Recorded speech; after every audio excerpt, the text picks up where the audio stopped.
bendiga, Titán. Lo tenemos inspirado, el documento que ha sido inspirado por el Espíritu Santo. Lo identifica solamente, ¿se entiende? Pero el libro es palabra de Dios por ser identificado, por ser inspirado. Lo reconoce como tal. Lo reconoce, claro. En el protestantismo decimos se reconocen. Bien. Ahora, para que se reconozcan eficientemente, o digamos, a ver, la inspiración no es que vos la podés detectar con criterios. Claro, no se puede. Aunque viste que en la teología sistemática, en realidad en todas las teologías sistemáticas protestantes, te vienen los criterios de canonicidad y los criterios de inspiración. Cosa que yo siempre critico. Y critico los criterios, y ojo, no los critico porque los rechazo como tal. Yo creo que los criterios sirven para un acercamiento a la verdad, pero no son concluyentes como tal. Yo puedo hacerme una idea, puedo tener una aproximación con el uso de los criterios, pero no puede ser concluyente, al menos en esta materia, ¿se entiende? Entonces, soy muy crítico de los criterios, pero no por el valor propio del criterio, sino porque muchos, para tratar de justificar los libros inspirados, le dan más valor que el que tiene el criterio en sí. Tal cual, tal cual. Entonces, pero después te pones a analizar cómo es que la iglesia reconoce y te das cuenta que la iglesia también utiliza, la iglesia católica, ¿no? Porque es la iglesia que tradicionalmente fue seleccionando, digamos, los libros, ¿no? Te das cuenta que también usa criterios, que tiene un razonamiento conciliar por el cual va llegando a la conclusión de, che, este libro está incorporado, este libro no. Que no es solamente criterios de verdad, criterios de lógicos, sino también la tradición y el uso, la costumbre. Entonces, todo este proceso de construcción de lo que la iglesia, y vamos a decir lo que los cristianos, para ser un poco más integrador, reconocemos como palabra de Dios, es más bien un proceso de experimental con la literatura y con la voz del Espíritu Santo. Que si te pones a pensar, en la ortodoxia oriental, en el catolicismo y en el protestantismo, tienen ciertas divergencias aceptables, porque las experiencias son subjetivas. Viste que los ortodoxos tienen más libros que los católicos. Por ejemplo, algunos incluyen el libro de Enoch, otros el Apocalipsis de Pedro. Pero para que no nos vayamos por la tangente, yo quiero entender por qué es que caigo en una circularidad. Para mí, desde el punto de vista lógico, cuando se quiere justificar que la iglesia es infalible en reconocer los textos bíblicos como palabra de Dios, pues si la iglesia los reconoce. Bueno, ¿cómo sabemos que los reconoce eficientemente? Bueno, porque tiene autoridad. ¿Y cómo sabemos que tiene autoridad? Bueno, porque está en los libros de los evangelios que Jesús le da autoridad a la iglesia. ¿Entendés? Y ahí caíste de vuelta en el texto.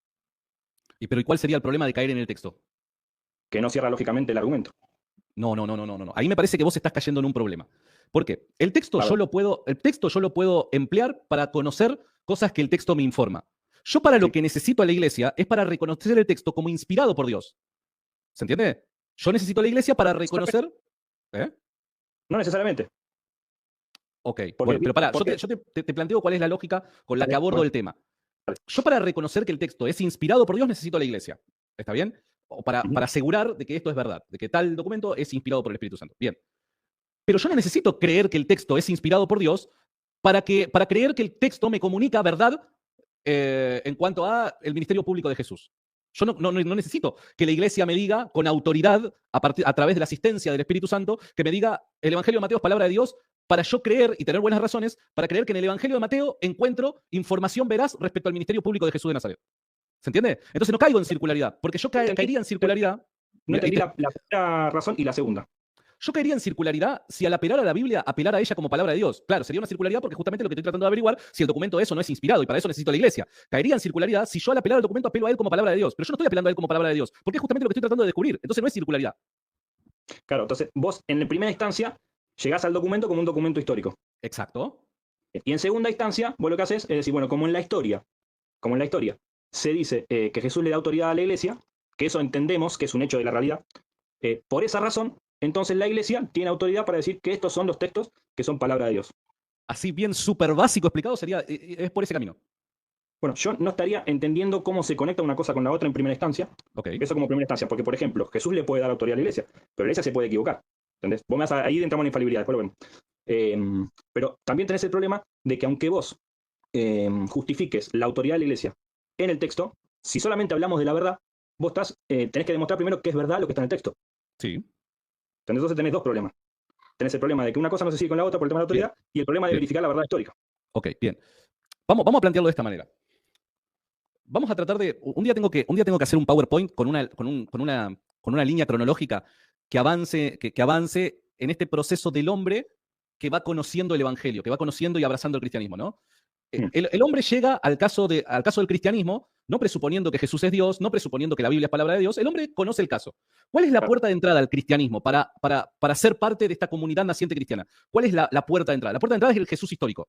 Es Jesús de Nazaret, es la persona de Jesús de Nazaret. Pero no solamente creer en él como maestro, no solamente creer como un profeta, sino creer en él como él se comunica a sí mismo, con la identidad que él se comunica de sí mismo, ¿no?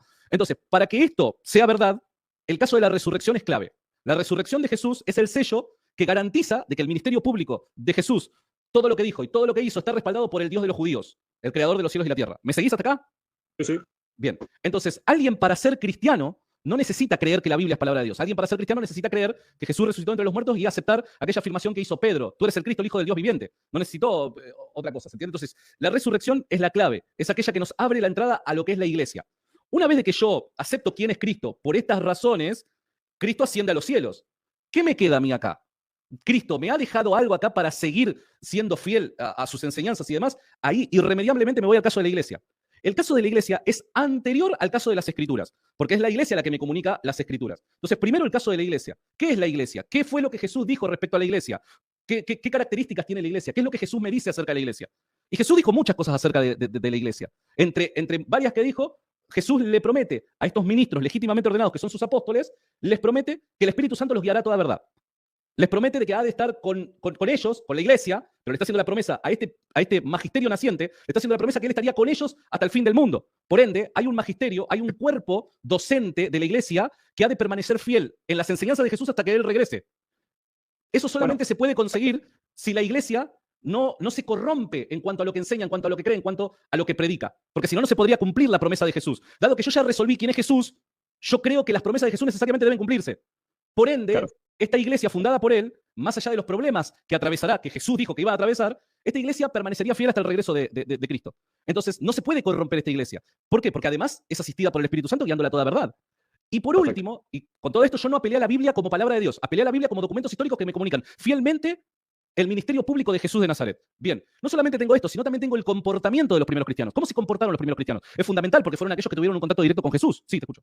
¿Puedo aportar y después seguir con la de los primeros cristianos? Vamos sí, primero con la de Jesús. Yo concuerdo exactamente con todo lo que decís. De hecho, hay un punto crucial que es el que, en el que creo que estamos de acuerdo y me parece terriblemente loco que estemos de acuerdo. Que no hace falta que la Biblia es palabra de Dios para ser cristiano.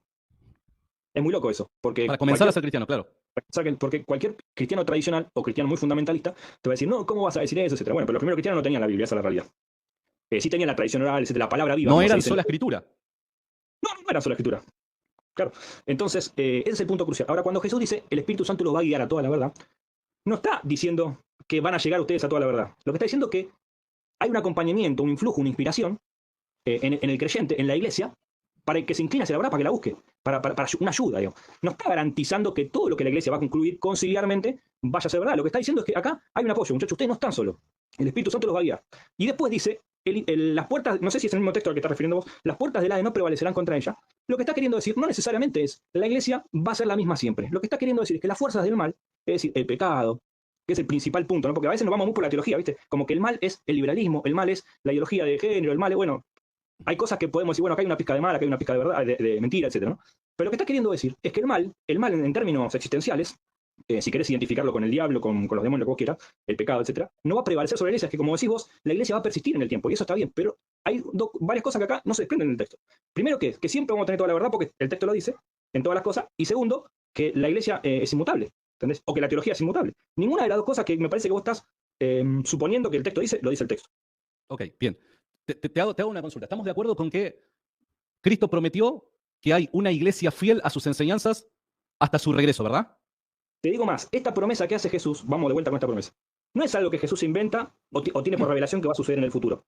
Vos pensás esto, Jesús cuando se hace hombre deja las capacidades que tiene, cuando Dios se hace hombre, vamos a decirlo así, deja todas las capacidades de omnipotencia, omnisciencia, etcétera, y vive como hombre. Por lo tanto, tiene que aprender a caminar, tiene que aprender a hablar, tiene que aprender a interactuar con literatura, tiene que aprender el idioma, aprende exégesis y construye también una teología, acorde a la cultura y con las herramientas sociales, culturales de la época. Ok, yo no estoy de acuerdo con eso de que deja. Yo no estoy de acuerdo con eso que deja la omnisciencia o deja. No estoy de acuerdo con eso. Sí creo que obviamente por la encarnación él debe aprender, sí, pero no necesariamente quiere decir de que él deja de ser Dios, ¿no? Porque dejar a un lado o dejar a un lado sus atributos de Dios implicaría eso. Ahora, para no desviarnos, pero porque es que no me quiero desviar del tema, pero no me metamos en cristología. El punto es, cuando Jesús dice que el Espíritu Santo los va a guiar, no está diciendo nada que no sepa y nada que no piense el judío. Ok, vamos al caso de, porque no me quiero desviar del punto de la iglesia. Vamos al caso de la iglesia. Jesús promete, creo que, a ver, todo depende de qué creamos acerca de Jesús. Las promesas de Jesús irremediablemente se van a cumplir, ¿verdad? ¿Y cómo interpretemos el texto? Bueno, a ver, las promesas de Jesús irremediablemente se van a cumplir, ¿verdad? Y bueno, tenemos primero que demostrar que realmente son las promesas de Jesús. Bueno, pero pará, yo quiero saber si vos crees que cuando Jesús promete algo, se va a cumplir. Cuando el Jesús histórico en la historia promete algo, entiendo que se cumple. Ahora, yo sé, por hermenéutica, que los evangelios no están atravesados solamente por el Jesús de la historia, ¿entendés? Sí, Entonces sí. yo tengo que hacer Yo creo que el Jesús de la fe y el Jesús de la historia es el mismo sujeto, ¿no? Estoy de acuerdo en términos de sujeto, pero no en términos del relato. O sea, en términos de hechos, no en términos del relato necesariamente. ¿Por qué te lo digo? Porque hay en los evangelios en algún punto reconstrucción de historias y reconstrucción de mensajes, de sermones, que no se pueden llevar a 30 años textualmente, pero sí se puede hacer recopilar una esencia del mensaje y reconstruirlo, digamos, y poder transmitirlo, quizás no necesariamente con las mismas palabras, con el mismo lados, pero al hacer eso, la iglesia, de alguna manera cambia la identidad de Jesús, de quién es él. No, ahí está el punto. Entonces el mismo claro, el Jesús de la historia, el mismo del Cristo de la fe. Por eso te digo, hay que ver, cuando hablamos de una promesa, tenemos que entender, a ver qué promesa, a ver qué dice, a ver cómo se vincula eso con la teología. Esta forma de citar a Cristo, que puede ser que no necesariamente hayan quedado registradas textualmente cada una de las palabras en el orden que Jesús las dijo, sino simplemente los evangelistas parafrasearon a Cristo. Vamos a decirlo de esta manera, parafrasearon a Cristo. Mira, te la voy a complicar más. Déjame complicar. Pero es que nos estamos yendo para cualquier lado. Pero bueno, vos te estás centrando, me estoy centrando en la parte 1 de tu argumento. Cuando Jesús dice que el Espíritu Santo lo va a guiar a toda la verdad, etc. Tengo un montón de gente, tengo que seguir. Sí. Vale, bueno, termino acá. No está diciendo específicamente que vamos a tener toda la verdad, que yo ya lo dije, pero está diciendo lo que ya el judío creía. O sea, el judío creía en la asistencia del Espíritu Santo para ciertas cosas. No es que Jesús está teniendo una revelación sobre el futuro, porque de hecho él no está pensando en una iglesia distinta o en un cuerpo, como decir, algo diferente al judaísmo, en una religión nueva, sino que está pensando en el propio judaísmo, adentro del propio judaísmo. Está fantástico y pondría, viste el meme, qué buena data acabas de pasar. Y después cuando dice lo de la puerta del año, etcétera. Okay. Pero el punto sigue siendo el mismo, independientemente de si los judíos lo...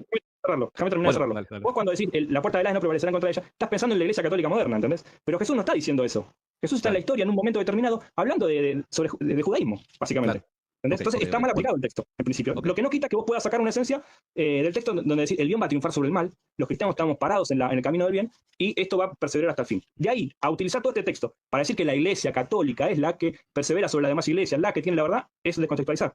Bueno, si no me dejaste explicar mi punto, evidentemente te vas a quedar con esa idea. Pero no, sí, tengo un montón de gente en línea, lo charlamos en otro momento, Johnny. Bueno, te mando un abrazo. Dios te bendiga. Chau. Es un poquito difícil seguir la conversación de